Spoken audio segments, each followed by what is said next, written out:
اعوذ باللہ من الشیطان اللعین الرجیم بسم اللہ الرحمن الرحیم رب اشرح لی صدری ویسر لی امری واحلل عقدۃ من لسانی یفقهوا قولی قال اللہ الحکیم فی القرآن المجید بسم اللہ الرحمن الرحیم یا ایہا الذین آمنوا ادخلوا فی السلم کافۃ ولا تتبعوا خطوات الشیطان۔ علماء کرام، حاضرین مجلس، سب سے پہلے ان ایام کی مناسبت سے آپ لوگ سب کو تبریک عرض کرتا ہوں اور مؤسسہ یادبود امام خمینی اور باقیہ health care and research centre کا شکر گزار ہوں کہ انہوں نے مجھ حقیر کو اس مجلس میں ہفتہ وحدت کے موضوع پر تقریر کرنے کا موقع دیا۔ ظاہراً ہمارے معاشرے میں جب بھی اس طرح کے موقعوں پر تقریر کرنے کا موقع دیا جاتا ہے تو لوگ اس سے الگ الگ مطلب اخذ کرتے ہیں۔ کرگل میں تقریباً 16-17 سال سے مقیم ہوں اور پہلی بار اس ڈائز سے تقریر کرنے کا موقع دیا گیا ہے۔ ذاتی طور پر، جسمانی طور پر اور خاص کر کے فکری طور پر میں نے ہمیشہ یہ کوشش کی ہے کہ اپنے آپ کو آزاد رکھوں اور ہر کسی منطقۂ فکر کے ساتھ کام کرنے کی کوشش کرتا ہوں اور انشاءاللہ آگے بھی کرتا رہوں گا۔ جو قرآن کی آیت آپ لوگوں کے سامنے تلاوت کرنے کا شرف حاصل کیا ہے، سورہ بقرہ کی 208 والی آیت ہے۔ مختصر اس آیت میں بہت ہی مفصل پیغام رکھا ہے۔ خداوند کریم ان لوگوں سے مخاطب ہو کے کہتا ہے کہ اے ایمان لانے والو، مکمل طور پر اسلام میں داخل ہو جاؤ۔ حدیث اس قرآن کے پہلا جملہ یہ واضح کرتا ہے کہ یہ دعوت، یہ حکم ان لوگوں کے لیے ہے جو اسلام کے دائرے میں داخل ہوئے ہیں۔ اسلام کے دائرے میں جو داخل نہیں ہوئے ہیں ان کے لیے یہاں پر کوئی ہدایت اور حکم نہیں ہے، بلکہ مخصوصاً ان لوگوں کے لیے ہے جو اسلام کے دائرے میں داخل ہوئے ہیں۔ لیکن ساتھ میں ایک لفظ کا استعمال کیا ہے، فی السلم کافۃ، مکمل طور پر، پوری طرح سے اسلام کے دائرے میں داخل ہو جاؤ۔ یہ آیت ہم سب کو آگاہ کرتا ہے کہ اسلام کے دائرے میں آنا الگ ہے اور مکمل طور پر اسلام میں داخل ہونا یہ الگ ہے۔ آج جو موضوع جو ہے جس پر مجھے گفتگو کرنی ہے وہ ہفتہ وحدت ہے اور 12 ربیع الاول سے 17 ربیع الاول تک بحکم بے فرمان امام راحل آیت اللہ خمینی رحمۃ اللہ علیہ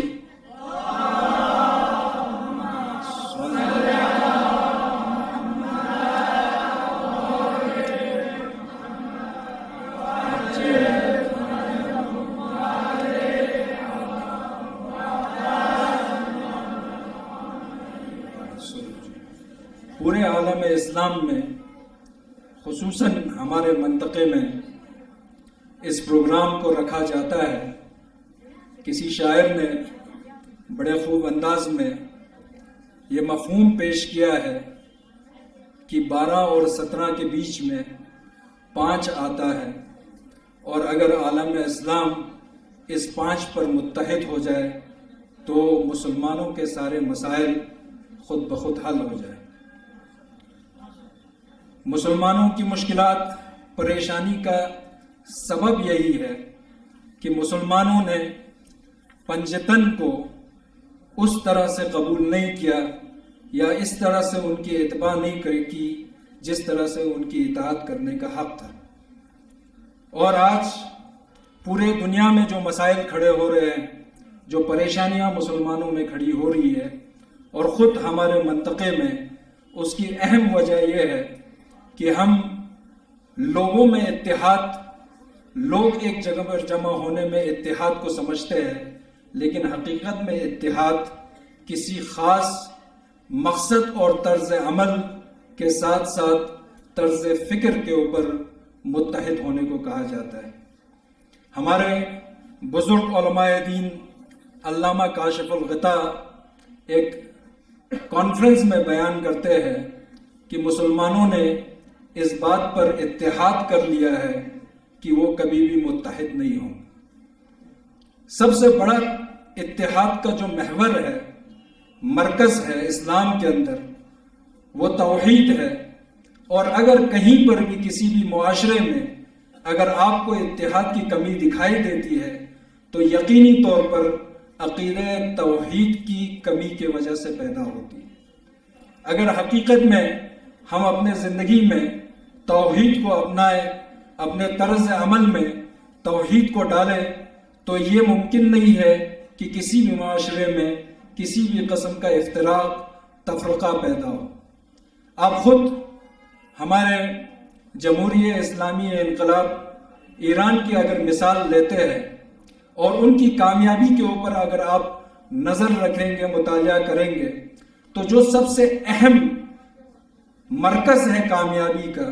جو سب سے اہم موضوع ہے کامیابی کا، وجہ ہے جو کامیابی کا ہے، وہ صرف اور صرف اس لیے ہے کہ ان کے بانی میں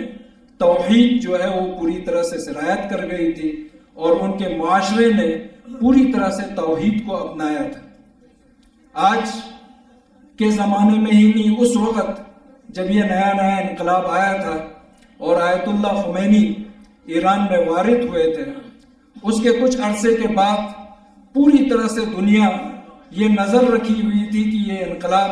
جو اسلامی انقلاب آیا ہے وہ کتنے وقت تک ٹکے گا۔ بڑے بڑے مشاور، بڑے بڑے اینالسٹ دن گن رہے تھے کہ کتنے دنوں کے بعد یہ انقلاب ختم ہو جائے گا۔ اسی دوران جب انقلاب کے اوائل میں پوری دنیا نے، دنیا کے سارے سپر پاور نے متحد ہو کر یہ کوشش کی گئی عراق کے ذریعے، صدام حسین کے ذریعے کس طرح سے اس انقلاب کو نابود کیا جائے، اسی وقت یو این کے جنرل سیکریٹری بطرس غالی وہ ایران آئے۔ آپ دیکھتے ہیں آج کے زمانے میں بھی کسی نہ کسی طرح سے کسی نہ کسی کو ایک ایلچی بنا کے، ایک میڈیٹر بنا کے ایران بھیجا جاتا ہے تاکہ وہ ایران کے جو حکومت ہے اس کو یہ پیغام دے کہ اگر آپ ہمارے تابع نہیں رہو گے، ہماری باتوں کو نہیں مانو گے، تو ہم کبھی بھی آپ کی حکومت، آپ کے یہ انقلاب کو ختم کر سکتے ہیں۔ ابھی پچھلے سال ہی آپ نے دیکھا جاپان کے پرائم منسٹر شنزو آبے، ان کو بھیجا گیا۔ حقیقت میں یہ بات کرنے کے لیے نہیں بھیجا جاتا ہے، یہ صرف اور صرف یہ باور کرانے کے لیے بھیجتے ہیں کہ اگر ہمارا ساتھ آپ نہیں دو گے، ہماری بات نہیں مانو گے، ہمارے ٹرمز اینڈ کنڈیشنز کو آپ نہیں مانو گے، تو آپ کے لیے ہم پریشانی کھڑا کر دیں گے۔ آپ غور سے دیکھیے، کسی اور لیڈر کا انہوں نے انتخاب نہیں کیا، انہوں نے محض اس لیڈر کا انتخاب کیا جو ظاہری طور پر بہت ہی نرم مزاج ہے، ظاہری طور پر بہت ہی سافٹ مزاج کے لوگ ہیں، اور دنیا کے لوگ یہ سمجھتے ہیں کہ یہ لوگ امن پسند ہے، ان کے ذریعے یہ پیغام دینے کی کوشش کرنے کی کہ ہم ایران کے رہبر کو امن کا پیغام دے رہے ہیں، لیکن انہوں نے ہمارے امن کے پیغام کو ٹھکرایا۔ اس وقت بھی بطرس غالی کو بھیجا گیا، آیت اللہ خمینی سے انہوں نے وقت مانگا۔ جب ان کے پاس پہنچے تو بطرس غالی نے امام خمینی سے ایک سوال کیا کہ آپ نے یہ انقلاب تو لایا ہے، آپ اس میں کامیاب ہو گئے ہیں، لیکن ہم یہ سمجھتے ہیں کہ یہ انقلاب زیادہ وقت تک نہیں ٹھہرے گا۔ امام خمینی نے سوال کیا، کیوں ایسا ہے، کیوں نہیں ٹھہرے گا؟ تو بطرس غالی کہتا ہے کہ ساری دنیا کے سپر پاور اس انقلاب کے خلاف ہے، اس ملک کے خلاف ہے، اور وہ یہ کوشش کر رہے ہیں کہ اس انقلاب کو ختم کرے۔ تو آیت اللہ خمینی مسکرا کر جواب دیتے ہیں کہ دنیا کا کوئی سپر پاور ہمارے خلاف نہیں ہے۔ بطرس غالی کہتا ہے، مجھ میں ایک شک پیدا ہو گیا کہ کہیں مجھے استعمال تو نہیں کیا گیا، یو این کے جنرل سیکریٹری کو دھوکے میں تو نہیں رکھا گیا، ان کا آپس میں کوئی تعلقات ہے، اور مجھے کہا گیا ہے کہ ان کو یہ بتائے کہ یہ انقلاب کامیاب نہیں ہو سکتا ہے، میرے ذریعے وہ دھمکی بھیجتے ہیں۔ لیکن یہاں پر آیت اللہ خمینی کہتے ہیں کہ ہم یہ یقین رکھتے ہیں کہ دنیا کا کوئی بھی سپر پاور ہمارے خلاف نہیں ہے۔ بطرس غالی نے پریشان ہو کے پھر سوال کیا کہ پوری دنیا اکٹھا ہو گئی ہے آپ کے خلاف، اور آپ کہتے ہیں کہ دنیا کا کوئی سپر پاور آپ کے خلاف نہیں ہے۔ تو آیت اللہ خمینی نے بہت ہی نرم لہجے میں جواب دیا کہ ہم اس دنیا میں، اس عالم میں صرف ایک کو سپر پاور مانتے ہیں، اور ہمیں یقین ہے کہ وہ سپر پاور ہمارے مخالف میں نہیں ہے۔ ہمارا سپر پاور، ہماری طاقت، ہمارا جو سب کچھ جس کے اوپر ہم انحصار کرتے ہیں، وہ صرف اور صرف خدا یکتا ہے، اور ہمیں پورا یقین ہے کہ اللہ کی نصرت ہمارے ساتھ شامل ہے، اس لیے یہ انقلاب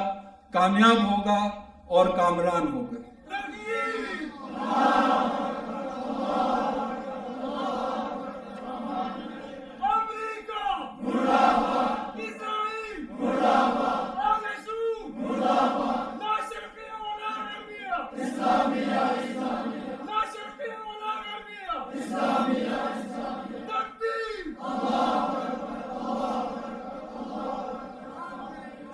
یہ انقلاب کے اوائل کے دن تھے جہاں پر پورا ایک نظام، پورا ایک سسٹم اپنے آپ کو توحید کے اس جھنڈے کے تلے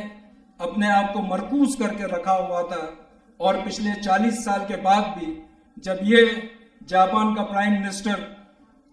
آج کے رہبر انقلاب وارث خمینی سے ملاقات کرتا ہے تو ایک عجیب جملہ رہبر انقلاب نے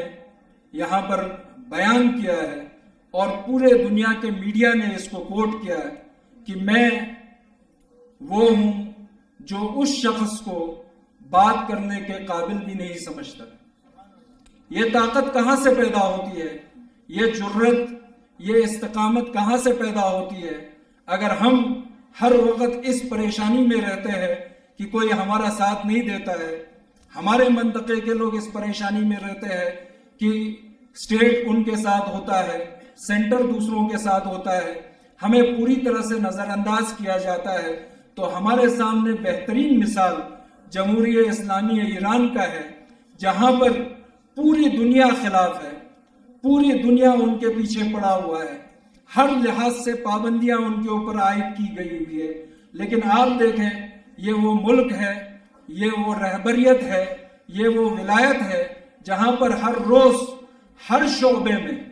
کسی بھی قسم کے آپ شعبے میں دیکھیں، یہ نہیں کہ صرف دین مستحکم ہے وہاں پر، لیکن یہاں تک کہ دنیا کے کسی بھی فیلڈ میں، چاہے وہ ڈیفنس کا ہو، چاہے وہ اکانومی کا ہو، آج دنیا کے بڑے بڑے اکانومسٹ اس بات پر تحقیق کر رہے ہیں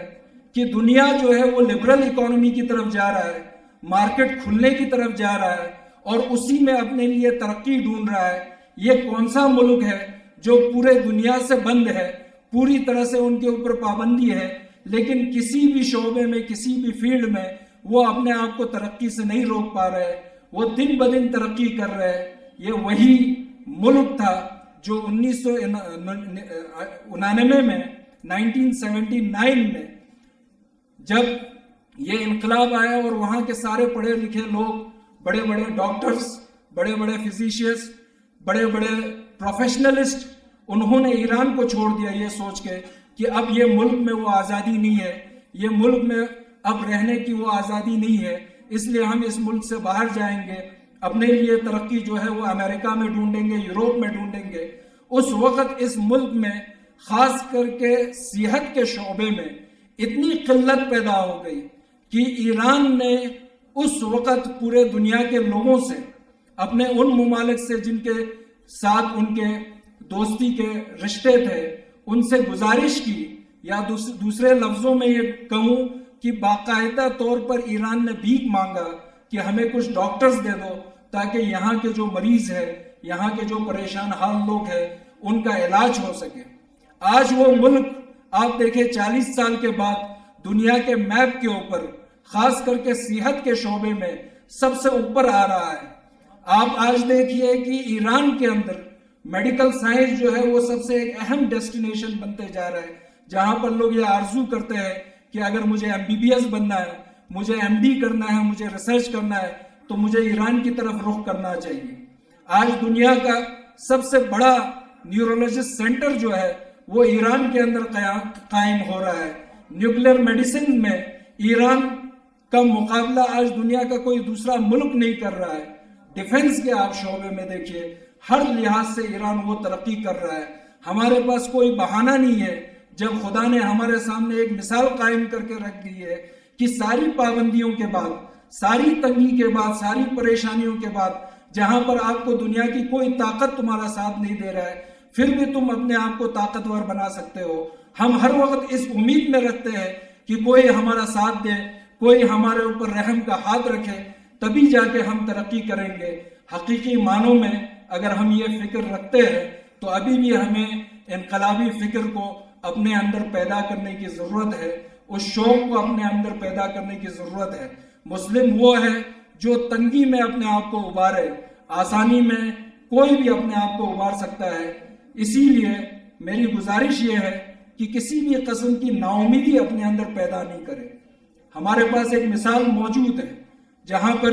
دنیا کے ساری پریشانیوں کے بعد وہ ترقی کر رہا ہے, اور اس طرح سے ترقی کر رہا ہے کہ جس کی مثال سارے دنیا کے لوگ آج دے رہے ہیں. صرف اور صرف اس کی وجہ یہ ہے کہ وہ ملک اپنے رہبریت کے لیے, اپنے ولایت کے لیے ہر وقت وہ ایک حصار بن کے, ایک سپورٹ بن کے وہ کھڑا ہو گیا ہے. ہر لفظ کے اوپر وہ لبیک کہتے ہیں. آج صرف یہ نہیں ہے کہ آپ صرف اس ملک کے اندر دیکھیے, اسلامی وحدت کی مثال جو ہے وہ آپ کو ڈھونڈنا ہے تو آپ کو جمہوریہ اسلامی ایران سے ملے گا. پچھلے سال جب ہم ایران کے زیارت پہ گئے تو وہاں پر ایک پروگرام کے اندر ایران کے بہت ہی بڑے ایک عہدیدار نے بہت ہی بہترین طریقے سے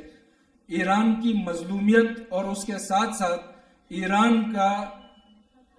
اسلام کے تحت, مسلمانوں کے تحت جو اتحاد کا نعرہ ہے اس کو کس طرح سے پورا کرتے ہیں. آپ کو یاد ہوگا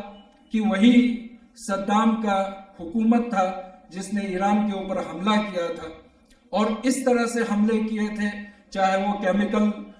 ویپن سے انہوں نے حملہ کیا ہو یا شہر کے شہر انہوں نے برباد کیا ہو. لیکن ایک وقت ایسا آیا جب خود عراق مشکل میں گرا ہوا. اس وقت صدام حسین نے اپنا ایک نمائندہ ایران بھیجا اور ان سے کہا کہ میرے پاس اسلامی سرمایہ بہت ہے, بہت سارے میرے پاس فائٹر پلینز ہیں, بہت سارے میرے پاس جیٹ پلینز ہیں, اور آج کے حالات یہ ہے کہ بہت جلد جو ہے وہ عراق کے اوپر حملہ ہونے والا ہے. میں چاہتا ہوں کہ یہ اسلامی سرمایہ,